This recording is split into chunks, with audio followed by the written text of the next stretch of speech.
Shalom, à Isaïe 65 et 13, il est écrit, c'est pourquoi ainsi dit le Seigneur Yahweh Bahashim Yahweh Dieu.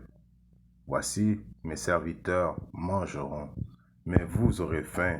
Voici mes serviteurs boiront, mais vous aurez soif. Voici mes serviteurs se réjouiront, mais vous serez honteux. Alors tout d'abord, j'aimerais rendre gloire, hommage à Yahweh Bahashim Yahweh Bahashim Rahakodash. Yahweh qui est le nom du Père Tout-Puissant, Bahashim qui veut dire nom, Yahweh le Fils, Bahashim Rahakodash, le Saint-Esprit. Shalom aux élus et double honneur et respect aux apôtres et aux aînés de Great Millstone, car c'est eux qui nous ont appris cette vérité. Et salutations aux croyants et aux croyantes. Ici Frère Amos de Montréal au Canada, et à vous seulement je dis Shalom. Alors une leçon exhortation sur la famine que les serviteurs de Dieu, Yahweh Shimashai, vont manger et boire pendant que les autres vont avoir faim. Dans cette famine qui s'attarde à grands pas, nous avons juste à regarder au Sri Lanka. Ils sont présentement pris avec une famine.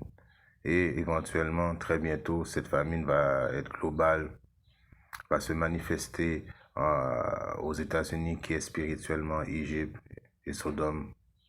Apocalypse 11:8 décrit bien que l'Égypte, spirituellement, l'Égypte et les États-Unis aujourd'hui est Sodome, car l'Égypte qui veut dire captivité, les États-Unis a été le pays de captivité des soi-disant des Israélites, les soi-disant des Négros, Latinos et les Amérindiens.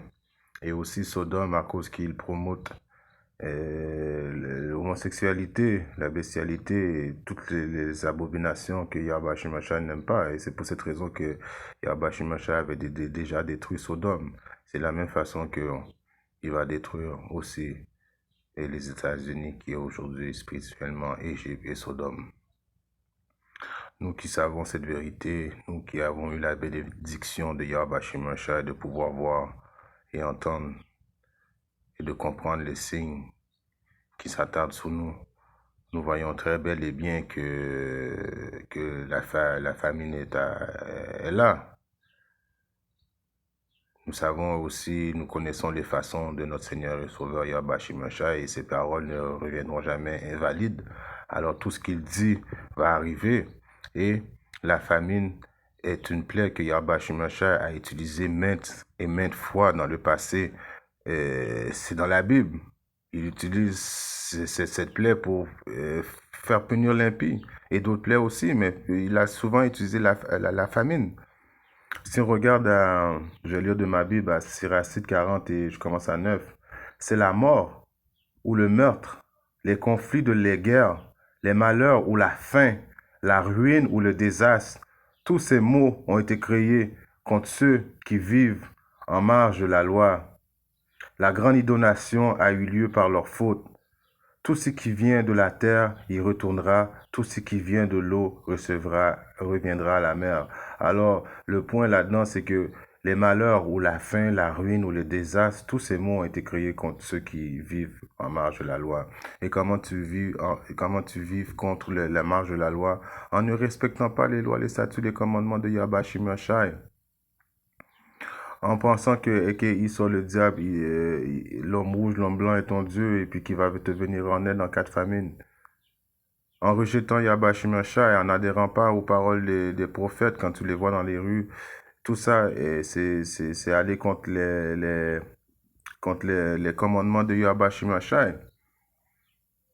Et toutes ces plaies ont été créées pour les impies. Car, comme que je dis, les serviteurs vont manger, ils vont boire. La famille proche du prophète, son enfant ou bien sa femme va être protégée, va pouvoir manger et boire. Yahweh Shimashai protège ceux qui ont confiance en lui. Si on regarde maintenant Proverbe 1 et 26, il est écrit: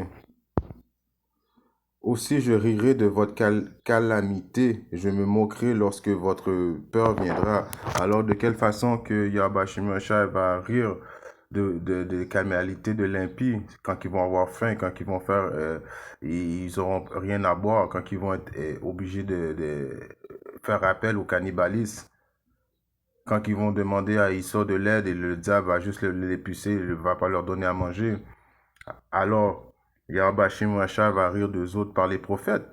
Car en ce jour-là, les prophètes, on va avoir de quoi boire, on va avoir de quoi manger, comme qu'il nous a promis, parce que euh, nous avons respecté, essayé de respecter les lois, les commandements, les statuts du milieu de notre possibilité. Nous avons cru en Yahweh Hashem Mashiach, nous avons fait confiance en notre pouvoir qui est le pouvoir d'Israël, seulement le pouvoir d'Israël.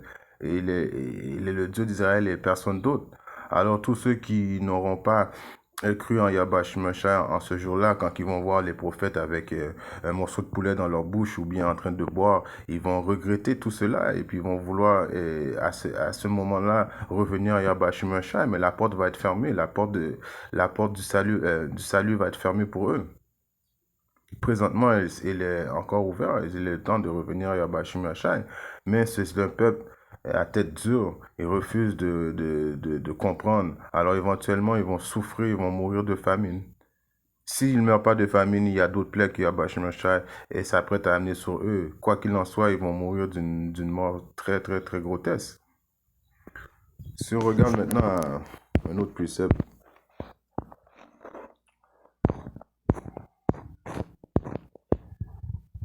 qui est dans le livre de Job, dans le verset 5 et 20. En temps de famine, il te rachètera de la mort, et en temps de guerre, de la puissance de l'épée. Alors en temps de famine, il te rachètera de la mort. Et puis, c'est le temps que nous sommes présentement, les temps de famine qui ont déjà commencé. Les prix sont élevés, il manque de plus en plus d'aliments dans le monde. Et en Europe, ils se plaignent des prix, des prix des aliments. Il manque des prix des aliments. Au Sri Lanka, ils sont déjà pris en sorte de la famine. Alors, éventuellement, c'est une question de temps, très peu de temps, que ça va s'attarder sur les États-Unis et ses associés. Le Canada va aussi payer le prix. Alors, c'est Yahweh Shemashah qui rachète ses fidèles en temps de famine, car c'est lui qui a créé la nourriture, c'est lui qui crée la famine, c'est lui qui crée les plaies, c'est lui qui crée tout. Donc, c'est c'est lui qui va pouvoir seulement nous protéger, les optimistes élus et leurs familles. Si on regarde à Proverbe 10 et verset 3, le Seigneur Yahweh, Bahashim Yahushai, ne permettra pas que l'âme de l'homme droit soit affamée. Alors Yahweh Shemashai, c'est pas dans ses plans de faire souffrir ses fidèles de faim ou bien quoi que ce soit dans les périodes de, de calmité, d'angoisse. C'est là qu'il y a dans leur moment d'angoisse. Yahweh Shemeshah est là pour apporter son soutien à l'homme droit. Et l'homme droit, c'est ceux qui respectent les lois, les statuts, les commandements du milieu de la Bible, de leur habilité. En principe, les prophètes. Mais ils rejettent la substance des hommes immoraux. Alors les hommes immoraux, commençant par les deux tiers, parce que c'est le jugement va commencer par les deux tiers, qui est en principe l'homme immoraux, et qu'il sort le diable, qui éventuellement il va détruire, mais le jugement va commencer à la maison d'Israël. C'est pour ça qu'on va aller à notre précepte qui est...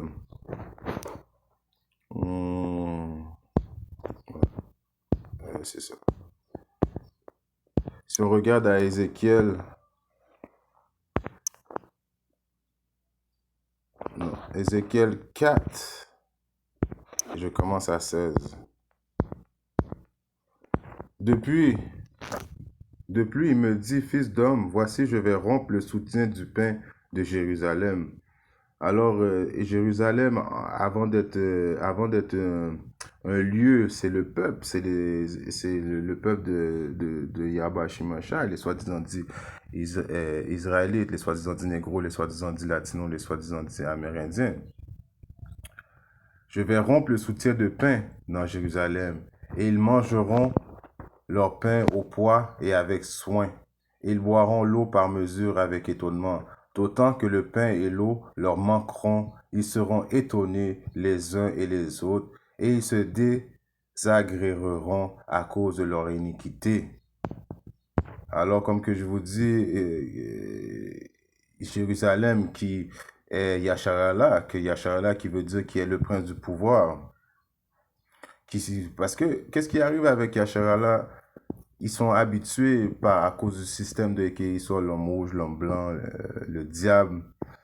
Ils sont habitués d'excès de tout, d'excès sur ce terme-là, l'excès, c'est toujours un excès à toujours faire plus. Un excès, ça veut dire toujours faire plus, même quand tu veux pas, tu excèdes. Alors, manger, ils sont habitués d'avoir un excès de manger. C'est vrai qu'il y a plusieurs cas qui sont différents, mais la plupart des gens, soit aux États-Unis ou au Canada, il y a pas eu vraiment, oui, il y a eu des possibilités qu'il y a des familles pauvres qui mangent moins que d'autres, mais en principe, il y a toujours ressources de nourriture dans ces pays du premier monde, qui n'est pas le cas dans les pays du troisième monde, comme on va prendre par exemple en Haïti, ils font moins d'excès quand il vient à la nourriture, mais aux États-Unis, au Canada, il y a Uber Eats, il y a McDo, il y a les fast-food, donc ils sont habitués de faire de l'excès, même tellement qu'ils sont habitués de faire de l'excès, ils finissent même pas toute leur assiette, ils jettent leur assiette, ils jettent de la nourriture. Mais en ce temps-là, ils vont être pris de saisissement, chocs, étonnés. Ils vont être étonnés de voir que leur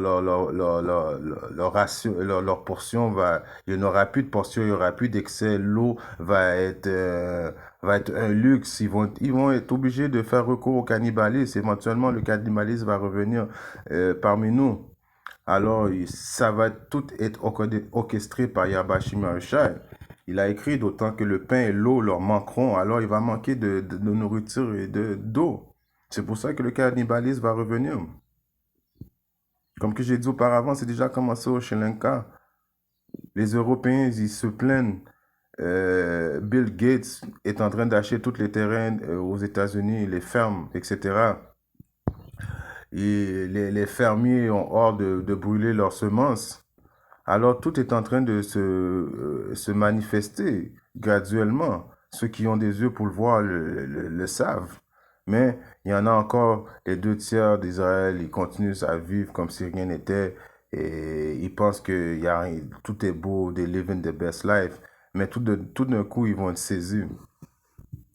Si on continue maintenant, parce que j'ai un autre precept à regarder, et on va aller à Jérémie.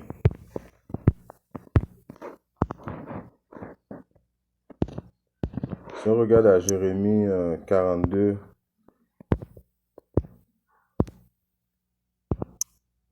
et 22. Et je voulais maintenant déclarer au 22. Maintenant donc, sachez certainement que vous mourrez par l'épée, par la famine et par la pestilence au lieu auquel vous avez désiré d'aller pour y séjourner.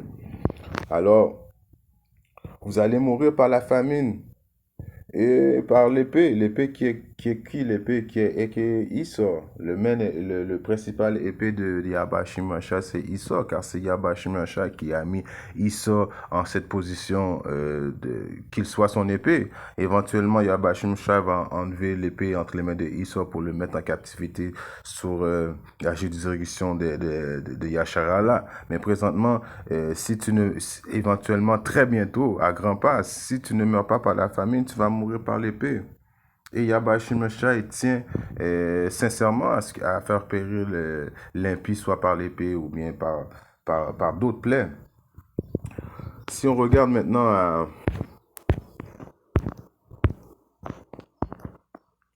le livre de Ézéchiel, je commence à 5 et 13. Ainsi mon courroux sera accompli et je ferai ma fureur reposer sur eux. Qui eux? Commençant par les deux tiers, la maison d'Israël. et je serai reconforté. Alors, quand Yahweh Shimashai va amener la famine et les plaies et l'épée sur Israël, et puis qu'Israël va commencer à succomber parce qu'il y a 2 tiers d'Israël qui va quand même succomber. Mais ça va réconforter Yahweh Shimashai. Ça va apaiser sa colère. Il a bel et bien dit, et ils sauront que moi, le Seigneur, Yahweh Shimashai, j'ai parlé dans ma jalousie quand j'aurai accompli ma fureur sur eux. Alors, accomplir sa fureur sur les 2 tiers va réconforter notre Seigneur et Sauveur Yahweh Shimashai parce il est vraiment fâché présentement.